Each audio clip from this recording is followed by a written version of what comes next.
اعوذ باللہ من الشیطان الرجیم بسم اللہ الرحمن الرحیم۔ اللہ کے نام سے شروع جو بڑا مہربان نہایت رحم کرنے والا ہے۔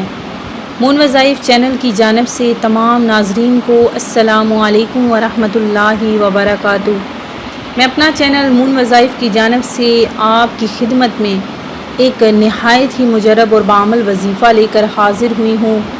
9ویں اور 10ویں محرم حرام کا یہ بہت ہی پاورفل وظیفہ ہے۔ انشاءاللہ عز و جل اس کے کرنے کے بعد آپ اس کے جو بھی معجزات ہوں گے، جو بھی فضائل و برکات رحمتیں نازل ہوں گی، اس کو آپ خود اپنی آنکھوں سے دیکھیں گے کہ اس وظیفے کے بعد آپ کو کتنا زیادہ فائدہ حاصل ہوا ہے۔ ہماری ویڈیو کو آخر تک ضرور دیکھیے۔ انشاءاللہ عز و جل آپ نے یہ وظیفہ کرنا ہے، اس کے بعد آپ سوچ بھی نہیں سکتے کہ آپ کو کتنی زیادہ برکتیں حاصل ہوں گی۔ ہماری ویڈیو کو آخر تک دیکھتے رہیے اور ساتھ ہی ہمارا چینل مون وظائف کو سبسکرائب کر لیں اور ساتھ ہی بیل آئیکن کا بٹن بھی پریس کر لیں تاکہ ہر نیا آنے والا وظیفہ، ہر نیا آنے والا نوٹیفیکیشن سب سے پہلے آپ تک پہنچ جائے۔ ناظرین، 9ویں 10ویں محرم بہت ہی زیادہ برکتیں اور رحمتیں لیے ہوئے ہمارے درمیان موجود ہے۔ 9ویں محرم بہت زیادہ برکتیں رکھتی ہے۔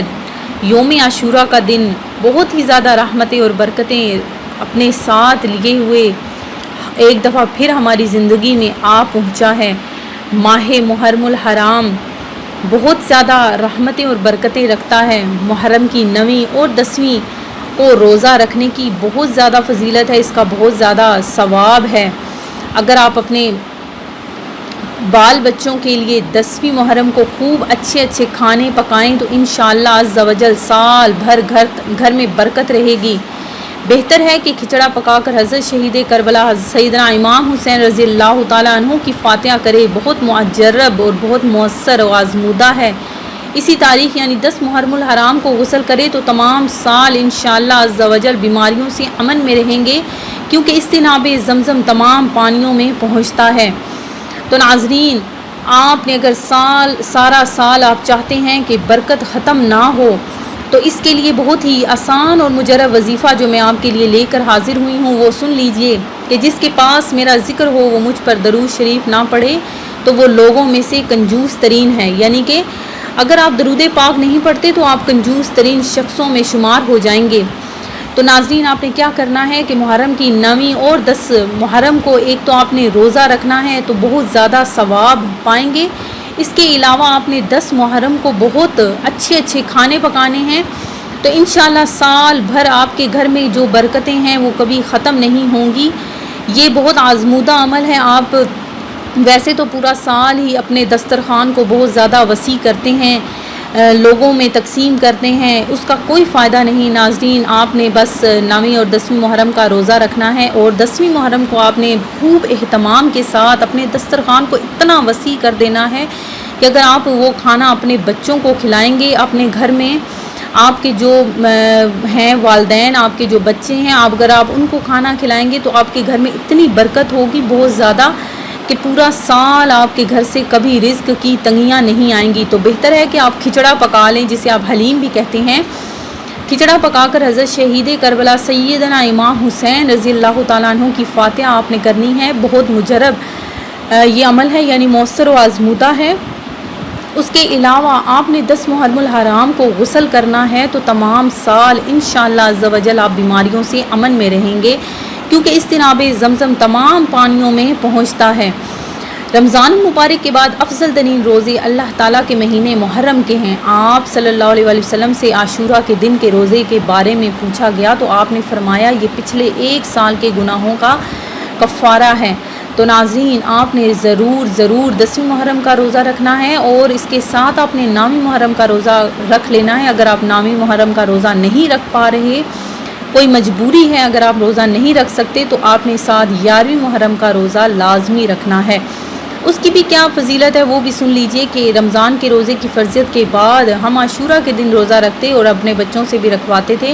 انہیں ہم اون کا کھلونا دے کر بہلاتے رکھتے، جب کوئی کھانے کے لیے روتا تو وہی دے دیتے، یہاں تک کہ افطار کا وقت ہو جاتا۔ یہ ایک حدیث میں نے آپ کے سامنے بیان کی ہے۔ جب رسول اللہ صلی اللہ علیہ وسلم مدینہ تشریف لائے تو یہود کو یوم عاشورہ کا روزہ رکھتے دیکھا تو پوچھا اس دن روزہ کیوں رکھتے ہو؟ تو انہوں نے جواب دیا یہ عظمت والا دن ہے، اس دن اللہ تعالیٰ نے حضرت موسیٰ اور ان کی قوم کو نجات دی اور فرعون اور اس کی قوم کو غرق کر دیا، تو حضرت موسیٰ نے بطور شکر اس دن کا روزہ رکھا، اس لیے ہم بھی یہ روزہ رکھتے ہیں۔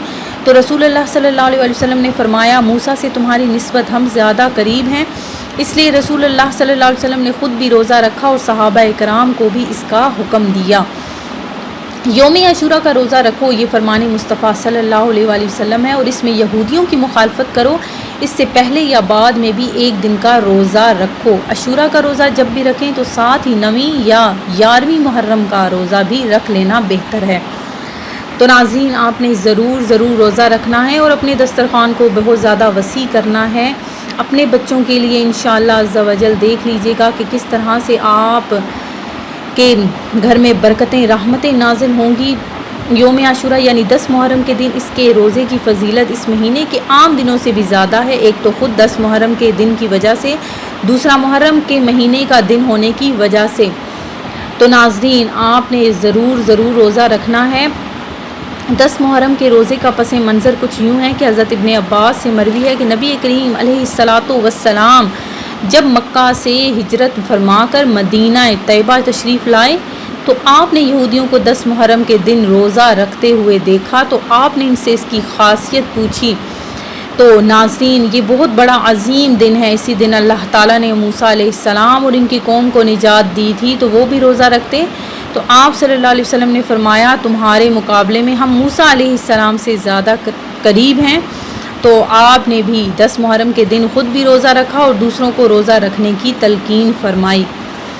ناظرین میں امید کرتی ہوں کہ ہماری یہ آج کی ویڈیو آپ کو ضرور پسند آئی ہوگی۔ اللہ تبارک و تعالیٰ سے دعا ہے کہ آپ سب کی نیک تمناؤں حاجتوں کو ضرور پورا فرمائیں۔ 9ویں 10ویں محرم والے دن آپ نے خوب اہتمام کے ساتھ غسل بھی کرنا ہے، ساتھ روزہ بھی رکھنا ہے، اور اللہ تبارک و تعالیٰ سے اپنے گناہوں کی بخشش بھی کروا لینی ہے، اور اللہ تبارک و تعالیٰ سے زیادہ آپ نے دعا بھی مانگنی ہے دوسروں کے لیے، اپنے لیے خاص طور پر دوسروں کے لیے بھی دعا آپ نے مانگنی ہے تاکہ آپ کے حق میں بھی وہ دعا قبول ہو جائے۔ اللہ تبارک و تعالیٰ جو بارش آج کل ہو رہی ہے وہ کچھ تو بہت زیادہ نقصان ہو رہا ہے، اس سے ہمارے ملک پاکستان میں اس کا بہت زیادہ نقصان ہو رہا ہے۔ تو آپ نے ناظرین اپنے ان بہن بھائیوں کے لیے آپ نے دعا مانگنی ہے کہ اللہ تبارک و تعالیٰ جن کے سر پر چھت نہیں رہی ہے، جو باہر بیابانوں میں بارش کی وجہ سے بہت زیادہ پریشان ہیں، تو آپ نے ان کی پریشانی کے لیے